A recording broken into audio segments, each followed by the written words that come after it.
مساء الخير وحلقة جديدة معانا هنا في القناة.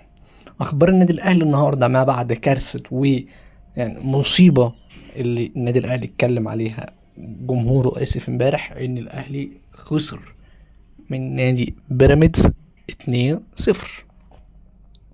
وعلى فكرة جمهور الأهلي عنده حق، هي مش كارثة فهي مصيبة. طب أنا واحد من جمهور الزمالك وبقول لك هي كارثة مصيبة ليه من وجهة نظري أنا قبل ما تكون وجهة نظر واحد أهلاوي. بص، أنا جريت ورا زيزو 3 مواسم عشان نخليه يمضي. جبته، جبت احسن وينج شمال يعتبر في افريقيا دلوقتي معايا، احسن مهاجم كان في افريقيا كان معايا، جبت لك البديل بتاعه.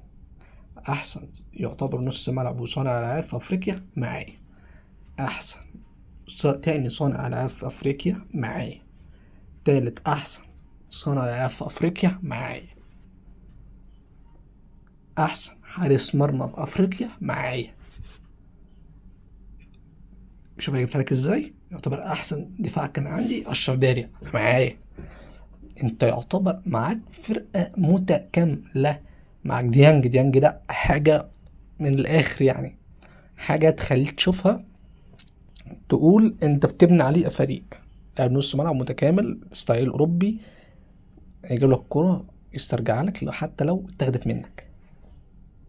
تمام.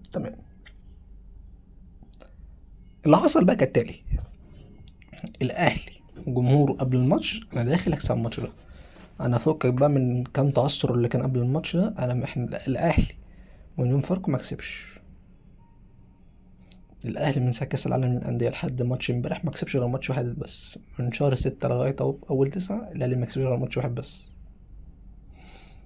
كم ماتش دول؟ كتير. سجل كام؟ 10 بس في المقابل استقبل 9. شفت كده قبل كده؟ لا.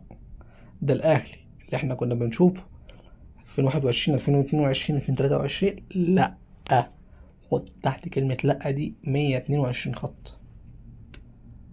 شوف يعني أنا مع الأهلي موسيماني بقى، ما أنا أكلمك بقى موسيماني، أنا كنت بشوف الأهلي بترعب. موسيماني ده مشي من هنا، جه سواريش الزمالك خد الكاس من الأهلي خسر من سموحة، ومع ذلك فضل يكسب، ما كسبش غير ماتش واحد بتاع فيوتشر 4-1 ولا 4-0. هو ده اللي شفته عيد الأهلي مع سواريش. جينا مع ريبيرو، هو تقريبا الاهلي ما بيمشيش مع مدرسه معينه، يعني المدرسه البرتغاليه ما كانتش ماشيه مع النادي الاهلي النهائي. اللي نجحت مع الاهلي سواريز، وكان يعني التجربه البرتغاليه الوحيده كان مانويل جوزيه، والراجل نجح مع الاهلي وكان عامل يعني مستوى خيالي. الراجل كان مشي ورجع. فكانت يعني كده فترة كده، يعني ايه، جمهور الاهلي لا يحبها ولا يحب يسمع عنها تاني، الفترة اللي كان بيمشي فيها عمي مانويل جوزيه. لكن جينا النهارده من ساعة كده أو نص ساعة بالكتير النادي الأهلي أعلن إقالة ريبيرو خلاص إقالة مع دفع الشرط الجزائي، طبعا الشهرين بتوعه، آسف بيت الشهر الجزائي بتاعه.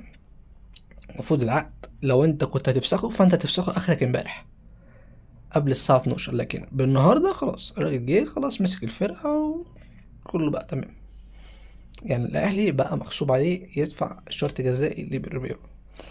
انتشر صورة لعلي ماهر وهو في النادي الأهلي النهارده كان موجود في التدريب. فين؟ في التدريب. لكن الصحف بتبرر ده، بتقولك ان هو كان بيخلص حاجه كده في الشر العقاري اللي في الاهلي، بس ما اظنش، يعني مش من قله الشر العقاري اللي موجود في الدنيا كلها راح تخلصه في النادي الاهلي. هل بتخلص معاه كارنات عضويه؟ ما في صوره بتاعتك قديمه عايز تجددها؟ ما مش عارف. لكن من وجهه نظري علي ماهر لا يصلح النادي الاهلي. علي ماهر لا يصلح النادي الاهلي. ليه؟